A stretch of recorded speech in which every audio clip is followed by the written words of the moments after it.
దిశ TV news కి స్వాగతం. Bulletin లో ముందుగా హెడ్లైన్స్.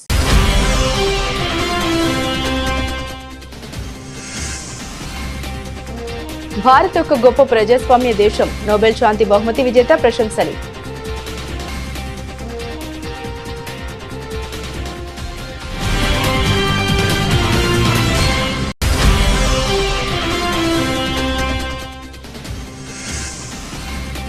లాలు రబ్రీ ప్రభుత్వం వస్తే మళ్లీ ఆటవిక పాలనే.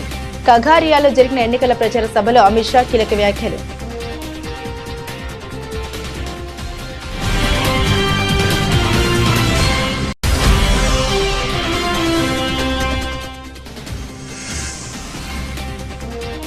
ట్రంప్ సుంకాలపై పీయూష్ గోయల్ కీలక వ్యాఖ్యలు.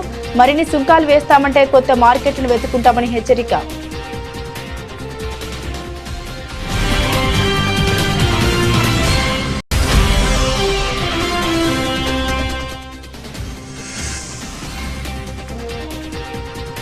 మున్సిపాలిటీలకు భారీగా నిధుల విడుదల. తక్షణమే పనులు ప్రారంభించాలని రేవంత్ ఆదేశం.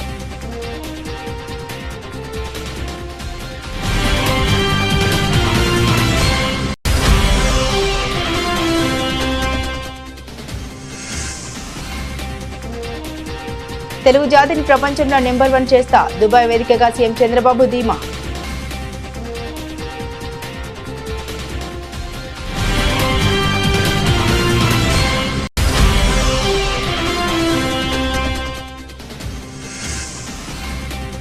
జనం బాట ప్రారంభించిన కవిత.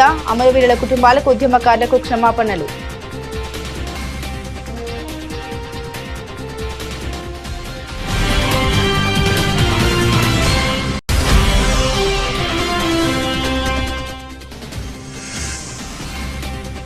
చివరి నిమిషం దాకా గూగుల్ డేటా సెంటర్ పేరుతో మార్కెటింగ్. చంద్రబాబు లోకేష్ కుట్రలపై మాజీ మంత్రి గుడివాడ అమర్నాథ్ ఫైర్.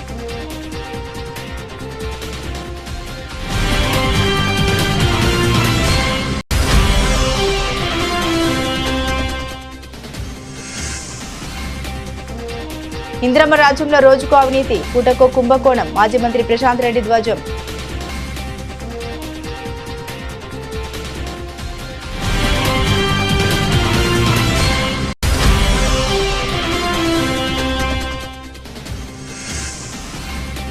ప్రజా ఆరోగ్యాన్ని పూర్తిగా గాలికి వదిలేసిన కూటమి ప్రభుత్వం. మాజీ మంత్రి కర్సాల కన్నబాబు ధ్వజం.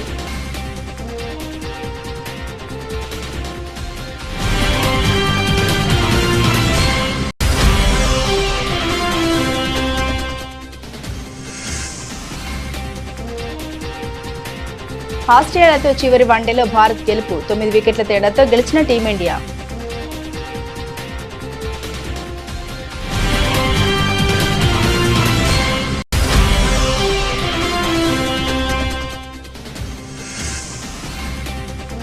కుమారి మళ్లీ వచ్చేస్తుంది. క్రేజీ సీక్వెల్ కు సుకుమార్ టీం రెడీ.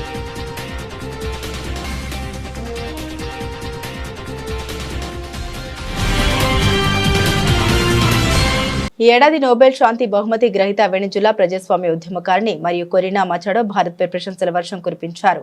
భారత్ ఒక గొప్ప ప్రజాస్వామ్యమని, ప్రపంచంలోని అనేక దేశాలకు ఒక ఉదాహరణ అని ఆమె కొనియాడారు. వెనిజులాలో ప్రజాస్వామ్యం పునరుద్ధరించబడిన తర్వాత భారత్తో అన్ని రంగాల్లో సత్సంబంధాలని బలోపేతం చేసుకోవడానికి సిద్ధంగా ఉన్నామని, భారత్ తమకు గొప్ప మిత్రదేశం కాగలదని ఆమె ఆశాభావం వ్యక్తం చేశారు. త్వరలోనే ప్రధాని నరేంద్ర మోదీతో మాట్లాడాలని ఆశిస్తున్నామని, స్వేచ్ఛాయుత వెనిజులాలో ఆయనకు ఆతిథ్యం ఇవ్వాలనుకుంటున్నామని తెలిపారు. ప్రపంచంలోనే అతిపెద్ద ప్రజాస్వామ్యంగా భారత్ ఎన్నో దేశాలకు, తరాలకు ఆదర్శంగా నిలిచింది. ఇది చాలా గొప్ప విషయం. ప్రజాస్వామ్యాన్ని ఎప్పుడు తేలికగా తీసుకోకూడదు, దాన్ని నిరంతరం బలోపేతం చేసుకోవాలి. ప్రపంచంలోని ఎన్నో దేశాలు మీ వైపు చూస్తున్నాయని ఆమె అన్నారు. తాను భారత్ ను మనస్ఫూర్తిగా ఆరాధిస్తామని, తన కుమార్తె కొన్ని నెలల క్రితమే భారత్ ను సందర్శించిందని, అక్కడి సంస్కృతిని ఎంతో ఇష్టపడిందని ఆమె తెలిపారు. మహాత్ముడి అహింసాయుత పోరాటం తనకు స్ఫూర్తినిచ్చిందని, శాంతియుతంగా ఉండడం బలహీనత కాదని గాంధీ ప్రపంచానికి చాటి చెప్పారని ఆమె పేర్కొన్నారు. బీహార్ అసెంబ్లీ ఎన్నికల ప్రచారంలో సీనియర్ బీజేపీ నాయకుడు, కేంద్ర హోంమంత్రి అమిత్ షా తన మాటల జోరును పెంచారు. శనివారం కగారియాలో ఎన్నికల ప్రచార సభలో మాట్లాడిన షా ప్రతిపక్ష కూటమిపై దుమ్మెత్తిపోశారు. ప్రతిపక్ష మహాగఠబంధన్ కు ఓటు వేస్తే ఆటవిక పాలన కొని తెచ్చుకున్నట్లేనని, ఓటర్లు ఓటర్లను షా హెచ్చరించారు. ఎన్డీఏ సర్కార్ బీజేపీని అభివృద్ధి పథంలో నడిపించిందని అమిత్ షా అన్నారు. మళ్లీ అధికార కూటమినే గెలిపించాలని కోరారు. రాష్ట్రంలో ఆటవిక పాలన కావాలో అభివృద్ధి పాలన కావాలో మీరే తేల్చుకోవాలని అన్నారు. లాలూ రబ్రీ దేవిల సర్కార్ వచ్చిందంటే దాంతో పాటు జంగిల్ రాజు కూడా వస్తుందని వ్యాఖ్యానించారు. ఎన్డీఏని గెలిపిస్తే అభివృద్ధిని చెందిన బీహార్ ను చూస్తారని తెలిపారు.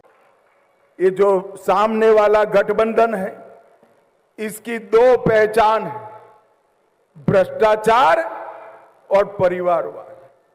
नीतीश बाबू बिहार के बेटे बेटियों को आगे बढ़ाना चाहते हैं और लालू जी अपने बेटे को मुख्यमंत्री बनाना चाहते हैं।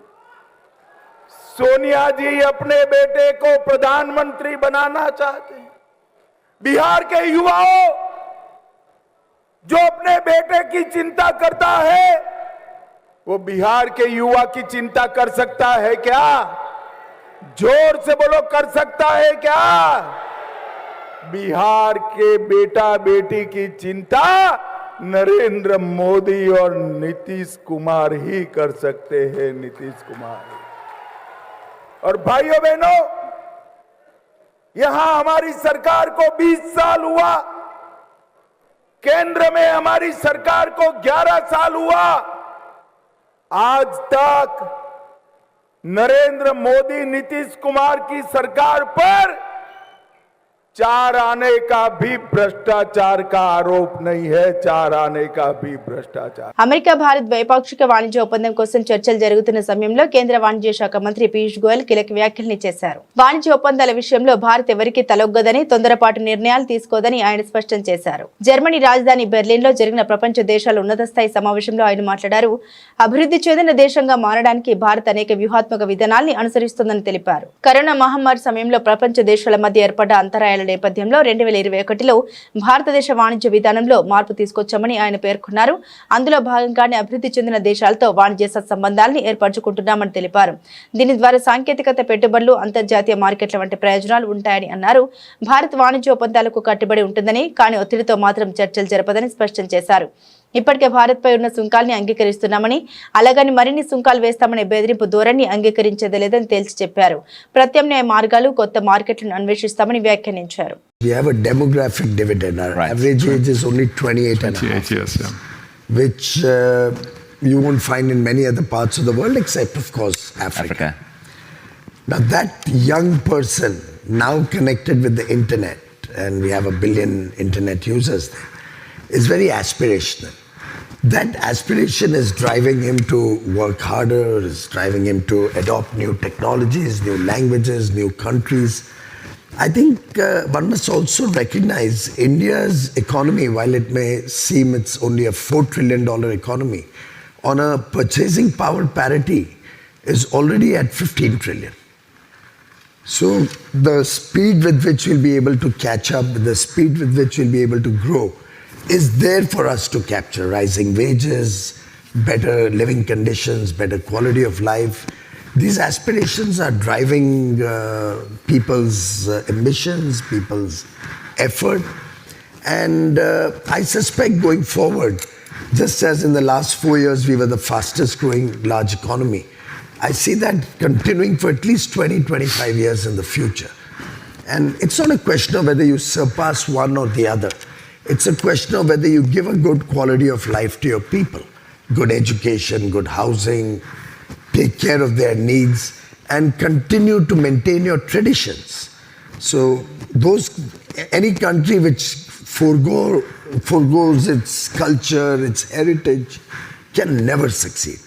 And that's something we are very proud of. For us, it's development as much as it is our history, our culture, and our traditional value system. తెలంగాణలోని పురపాలక సంఘాల అభివృద్ధికి రాష్ట్ర ప్రభుత్వం భారీగా నిధులు మంజూరు చేసింది. రాష్ట్ర వ్యాప్తంగా 138 మున్సిపాలిటీలు, కార్పొరేషన్ల పరిధిలో అభివృద్ధి పనుల కోసం 2780 కోట్లను విడుదల చేస్తూ రేవంత్ రెడ్డి సర్కార్ కీలక ఉత్తర్వులు జారీ చేసింది. ఈ నిధులతో మొత్తం 2,432 పనులకు ప్రభుత్వం ఆమోదం తెలిపింది. గ్రేటర్ హైదరాబాద్ మినహా రాష్ట్రంలోని అన్ని మున్సిపాలిటీల్లో అభివృద్ధి పనుల్ని వేగవంతం చేయాలని ప్రభుత్వం లక్ష్యంగా పెట్టుకుంది.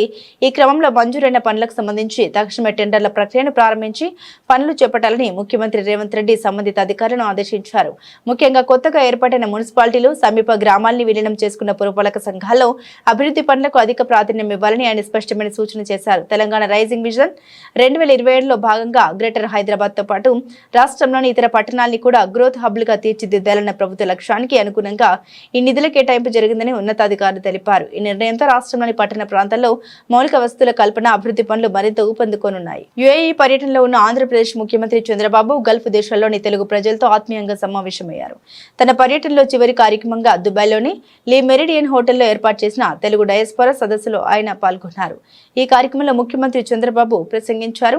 ప్రపంచంలో తెలుగు జాతికి తిరిగేలేదు. ప్రపంచంలో తెలుగు జాతిని నెంబర్ 1 గా నిలబెట్టడమే నా లక్ష్యం. ప్రపంచంలో ఏ మూలకు వెళ్లినా తెలుగు వారు ఉన్నత స్థాయిలో ఉండాలని నేను మనస్ఫూర్తిగా ఆకాంక్షిస్తున్నామని చంద్రబాబు తెలిపారు. ఈ రోజు ఈ మీటింగ్ చూస్తే మొత్తం 10 దేశాల నుంచి గల్ఫ్ మొత్తం ఇక్కడే ఉన్నారు. 3 రోజుల నుంచి చూస్తుంది. ఎక్కడ పోయినా, ఏ ఆఫీసుకు పోయినా మన వాళ్లే కనపడుస్తున్నారు. ఒకప్పుడు కింది స్థాయిలో ఉండేవారు, ఇప్పుడు పై స్థాయిలో కూడా ఈ గల్ఫ్ దేశాల్లో ముందుకు వచ్చారంటే, యుఏలో ముందుకు వచ్చారంటే ఇది కొత్త అనుభవం. ఈ రోజు కువైట్ నుంచి, Qatar, Oman, Bahrain, Saudi Arabia నుంచి కూడా ఇక్కడికి వచ్చారంటే ఇది ఒక వినూత్నమైనటువంటి అనుభవం. నేను ఒక రోజు మీకు చెప్పేవాడిని, మీరందరూ ఒక రోజున గ్లోబల్ సిటిజన్స్ గా ఉండాలని కోరుకున్నాను. కానీ ఈ రోజు గర్వంగా చెప్పగలుగుతున్న గ్లోబల్ లీడర్స్ గా తయారయ్యే పరిస్థితికి మీరు వచ్చారు. ఆ స్థాయికి రీచ్ అవుతున్నారు. ఈ రోజు ఇంకొక పక్కన ఈ దేశాన్ని నేను చూశాను. ప్రపంచం మొత్తం కూడా అధ్యయనం చేసినప్పుడు నాకు అనిపించేది, మొట్టమొదటిసారిగా భారతదేశంలో 1991లో ఆర్థిక సంస్కరణలు వచ్చాయి. 1995లో ఇంకా దానికంటే ముందే ఇంటర్నెట్ రెవల్యూషన్ వచ్చింది. ఈ 2 కూడా మనం అందిపుచ్చుకున్నాం. ఈ రోజు ఈ దుబాయ్ని మీరు చూస్తున్నారు. నేను ఎప్పుడు కూడా ఈ దుబాయ్ని క్లోజ్ గా అధ్యయనం చేస్తా ఉంటాను. ఇక్కడంతా కూడా ఎడారి, నీళ్లు కూడా లేవు, వర్షాలు కూడా పడడం లేదు. ఇటీవల కాలంలో చాలా ప్రయత్నాలు చేశారు కానీ అనుకున్న వర్షాలు పడే పరిస్థితి కూడా లేదు.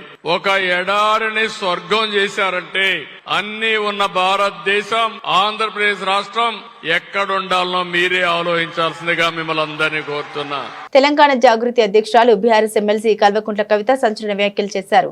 బీఆర్ఎస్ 10 ఏళ్ల పాలనలో అమరవీరుల కుటుంబాలకు, తెలంగాణ ఉద్యమకారులకు పూర్తి స్థాయిలో న్యాయం చేయలేకపోయామని అంగీకరిస్తూ వారికి మనస్ఫూర్తిగా క్షమాపణ చెప్పారు. ఈ ఉదయం ఆమె జాగృతి జనం బాట పేరుతో రాష్ట్ర వ్యాప్త పర్యటన ప్రారంభించారు. ఈ యాత్రకు ముందుగా నాంపల్లిలోని అమరవీరుల స్థూపం వద్ద నివాళులర్పించి అనంతరం మీడియాతో మాట్లాడారు. తెలంగాణ రాష్ట్రం కోసం 1200 మంది ప్రాణత్యాగం చేశారని, కానీ అధికారంలోకి వచ్చాక వారి కుటుంబాలకు అనుకున్నంత మేర న్యాయం చేయలేకపోయామని కవిత ఆవేదన వ్యక్తం చేశారు. మరి 10 సంవత్సరాలు తెలంగాణ వచ్చిన తర్వాత బీఆర్ఎస్ పార్టీలో నేను మంత్రిగా లేకపోయినా, సంతకం చేసే అధికారం నాకు లేకపోయినా, ఒక ఎంపీగా ఉన్న, ఎమ్మెల్సీగా కొనసాగిన. ఆనాడు చాలా సందర్భాలలో మిగతా అమరవీరుల కుటుంబాలకు ఎవరికైతే డబ్బులు అందలేదో వారికి ఇంకో రూపంగా డబ్బులు ఇవ్వాలని అంతర్గత వేదికల మీద అనేక సందర్భాల్లో నేను చెప్పడం జరిగింది.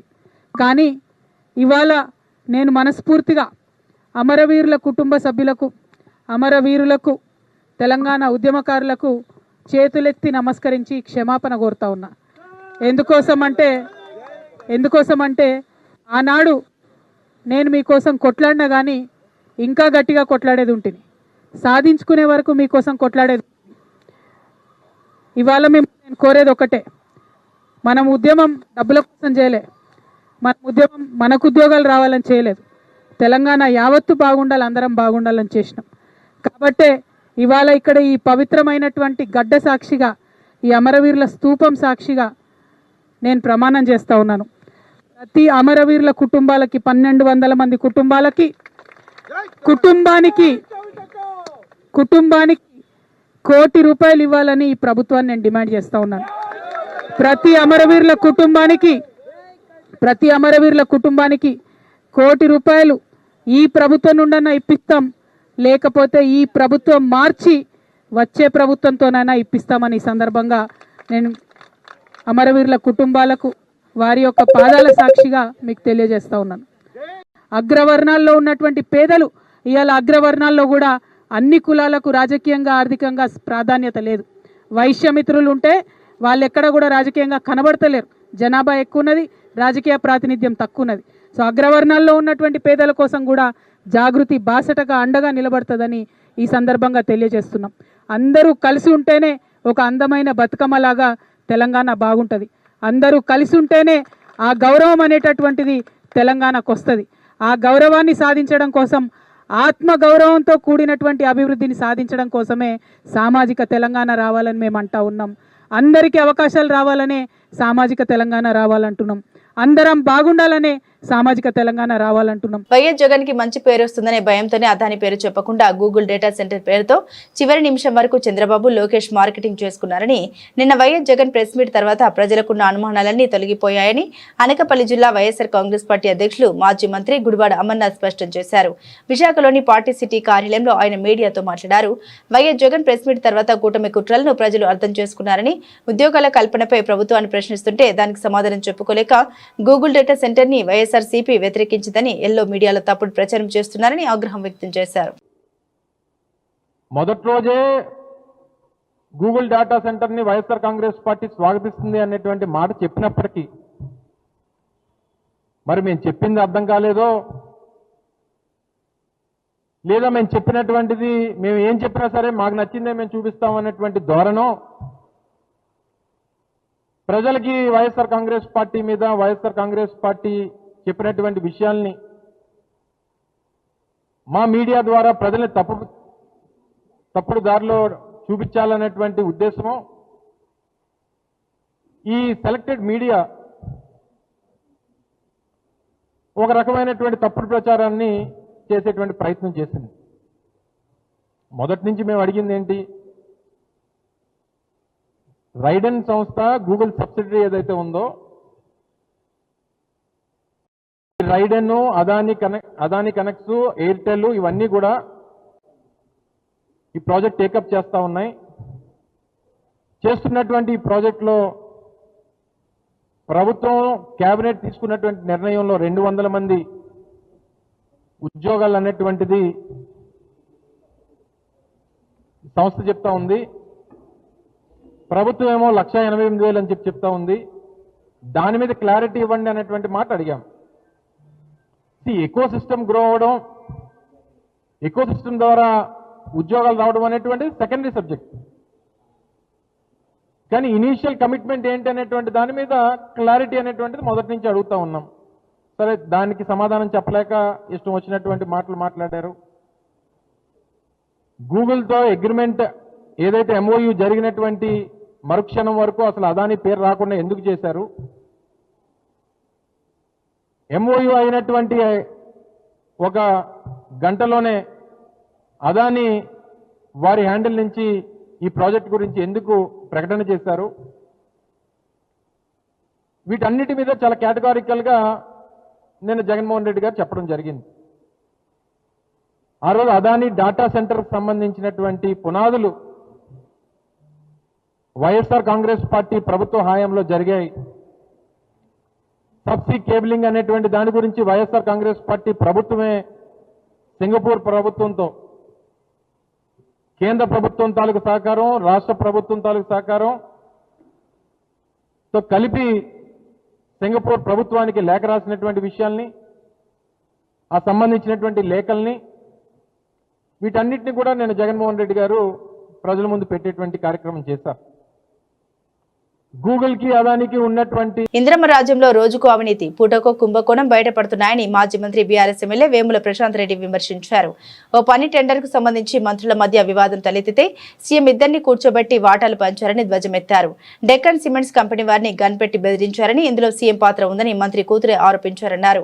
ముఖ్యమంత్రి సీఎం పేషి మీద వచ్చిన ఆరోపణను ప్రజలకు తెలుసని తెలిపారు. తెలంగాణ భవన్ లో ఆయన మీడియాతో మాట్లాడారు. మద్యం సీసాల హోలోగ్రామ్ కుంభకోణంలో సీఎం మంత్రి మధ్య తలెత్తిన వివాదంలో అధికారిని బలి చేశారని మండిపడ్డారు. అవినీతి ముడుపుల మీద మంత్రులు రోజు కొట్లాడుకుంటున్నారని తెలిపారు. ఇందిరమ్మ రాజ్యం అంటే ఇది కుంభకోణాల నిలయం అయిపోయింది, అవినీతి మయమైపోయింది అని చెప్పి ప్రజలు భావించే పరిస్థితికి వచ్చింది. ఇవాళ నేను బయటపెట్టేది వేల కోట్ల రోడ్ల కుంభకోణంని నేను ఇవాళ బయట పెట్టబోతా ఉన్నాను. డిప్యూటీ సీఎం గారు,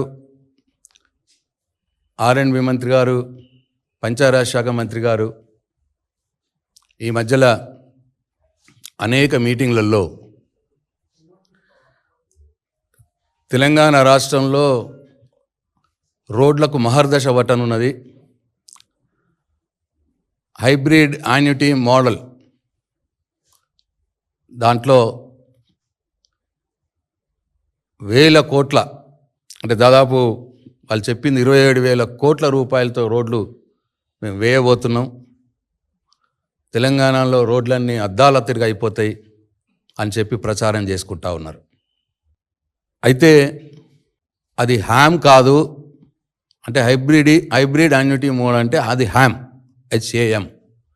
అది హ్యామ్ కాదు, ఒక పెద్ద స్కామ్ అని చెప్పి టీఆర్ఎస్ పార్టీ భావిస్తూ ఉన్నది, ఆరోపిస్తూ ఉన్నది. This is not a ham, this is a scam. అయితే ఇది హ్యామ్ కాదు, 8,000 కోట్ల రూపాయల స్కామ్ అని చెప్పి నేను తెలంగాణ రాష్ట్ర ప్రజలకు మనవి చేస్తూ ఉన్నాను. 8,000 కోట్ల రూపాయల స్కామ్ ఇది. రోడ్లు బాగు చేసే ముసుగులో 8,000 కోట్ల దోపిడీ చేసేందుకు రంగం సిద్ధమైంది. అయితే మొత్తం 27,000 కోట్లతో మేము ఈ ప్రాజెక్టు తీసుకుంటున్నాం అని చెప్పి ఫేజ్ 1లో ఒక 17,000 కోట్లు ఫేజ్ 1లో అని చెప్పి అంటున్నారు. ఈ ఫేజ్ 1లోనే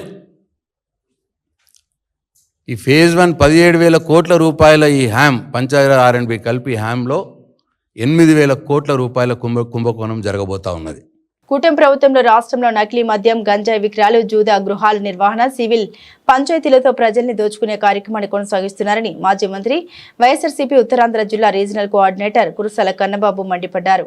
కాకినాడ క్యాంపు కార్యాలయంలో మీడియాతో మాట్లాడారు. ప్రజలు పడుతున్న అవస్థలు, నిలిచిపోయిన ఆరోగ్యశ్రీ సేవలు, హాస్టల్లో విద్యార్థుల మరణాలు, గ్రామంలో అంతుచిక్కని వ్యాధుల విజృంభణలు ఈ ప్రభుత్వానికి పట్టడం లేదని ఆక్షేపించారు.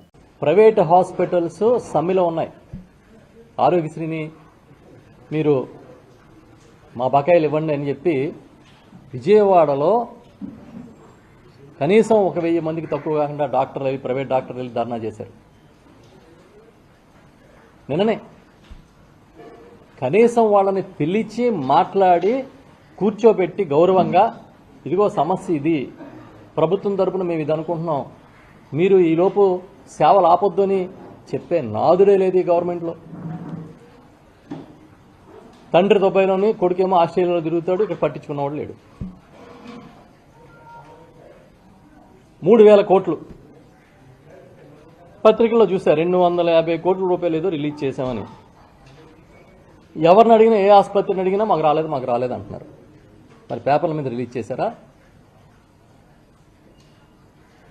ఒకవేళ 250 కోట్లు రిలీజ్ చేస్తే దీనికి ఒక సిస్టమ్ ఉంది కదా, FIFO అని, ఫస్ట్ ఇన్ ఫస్ట్ అవుట్ సిస్టంలో కదా బిల్లులు ఇవ్వాలి. మరి ఎవరికి ఇచ్చారు? పోనీగా పలానా తేదీకి మీ బిల్లులు ఇస్తాము, మీ బకాయిలు ఇస్తాము, ఈ రాష్ట్ర ఆర్థిక పరిస్థితి దృష్ట్యా ఇబ్బందులు ఉన్నాయి అని వాళ్ళని కూర్చోబెట్టి చెప్పే బాధ్యత అన్న ఈ ప్రభుత్వానికి ఉందా? మీరు ఆరోగ్యశ్రీ మీద, ఆ పథకానికి ఉన్న ఖ్యాతి మీద ఈర్ష్యపడుతున్నారా? దీనివల్ల జగన్మోహన్ రెడ్డి గారికి పేరు వస్తుందని ఆయన మీద ఈర్ష్యపడుతున్నారా? దేనికోసం ఈ పథకాన్ని ఆపేస్తున్నారు? అనారోగ్యాలు మొదలుకొని పెద్ద పెద్ద ఇన్ఫెక్షన్స్ వరకు ప్రబలుతున్నాయి కదా. దీని మీద మీ ప్లాన్ ఏంటి? లేకపోతే మీరు ఇంకోటి చెప్పండి, అనౌన్స్ చేయండి. మేము ప్రజారోగ్యాన్ని గాలికి వదిలేసాం కాబట్టి ప్రజలందరూ ఏమనుకోవద్దు, మీరు బతికి ఉండాలనుకుంటే మీ తిప్పలు మీరు పడండి అని అనౌన్స్ చేస్తారంటే చేయండి. హాస్టల్లో పిల్లలకి తాగునీరు ఇవ్వకపోతే వాళ్ళేమో కామెర్లు వచ్చి చచ్చిపోతారు.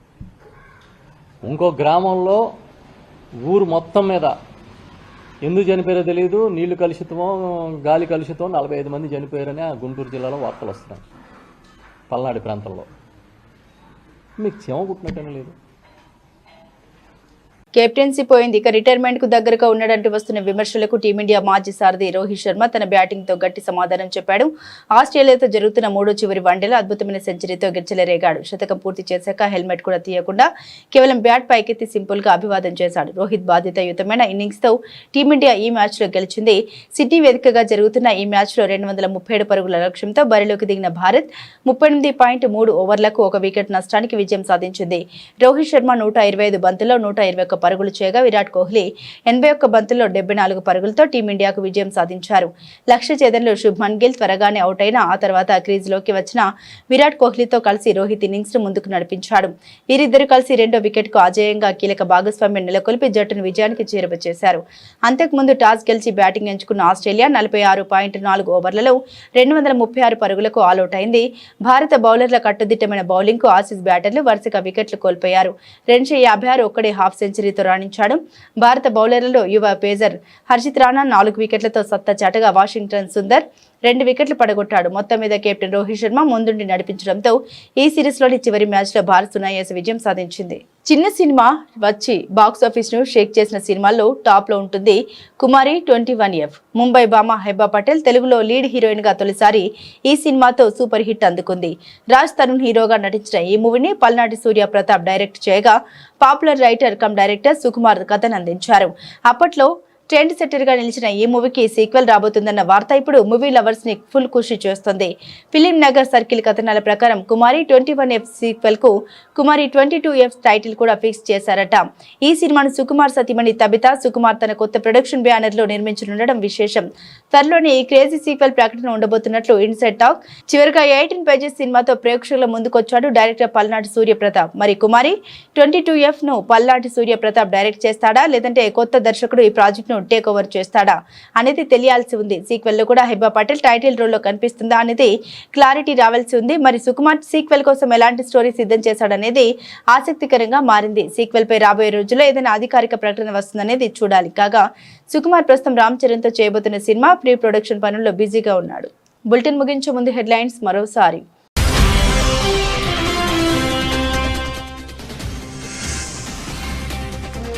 భారత్ ఒక గొప్ప ప్రజాస్వామ్య దేశం. నోబెల్ శాంతి బహుమతి విజేత ప్రశంసలు.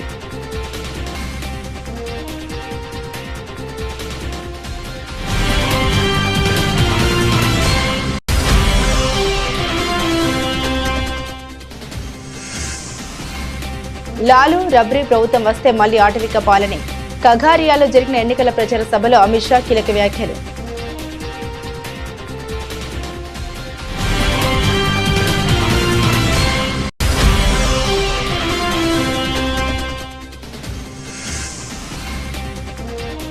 ట్రంప్ సుంకాలపై పీయూష్ గోయల్ కీలక వ్యాఖ్యలు.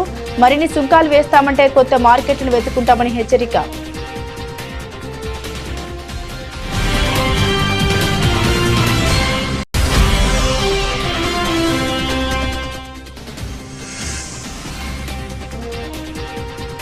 మున్సిపాలిటీలకు భారీగా నిధుల విడుదల. తక్షణమే పనులు ప్రారంభించాలని రేవంత్ ఆదేశం.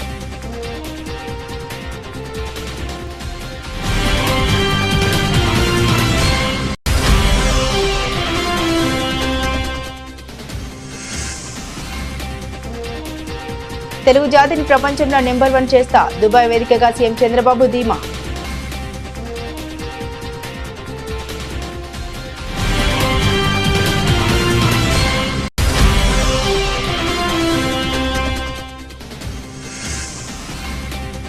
జనం బాట ప్రారంభించిన కవిత. అమరవీరుల కుటుంబాలకు ఉద్యమకారులకు క్షమాపణలు.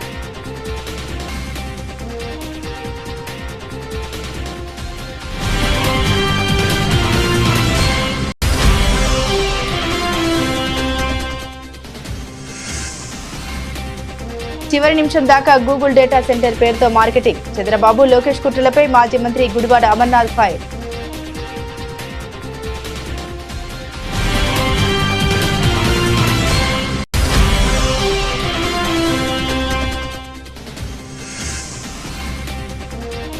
ఇంద్రమ్మ రాజ్యంలో రోజుకో అవినీతి, పూటకో కుంభకోణం. మాజీ మంత్రి ప్రశాంత్ రెడ్డి ధ్వజం.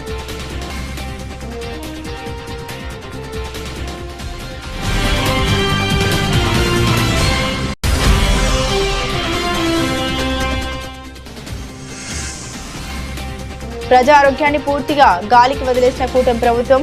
మాజీ మంత్రి కర్సాల కన్నబాబు ధ్వజం.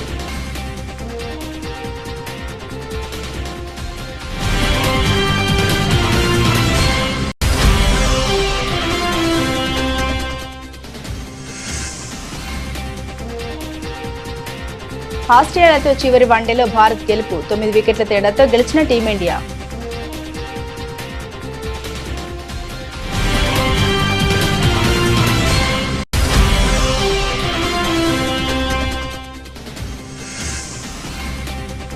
కుమారి మళ్లీ వచ్చేస్తుంది. క్రేజీ సీక్వెల్ కు సుకుమార్ టీం రెడీ.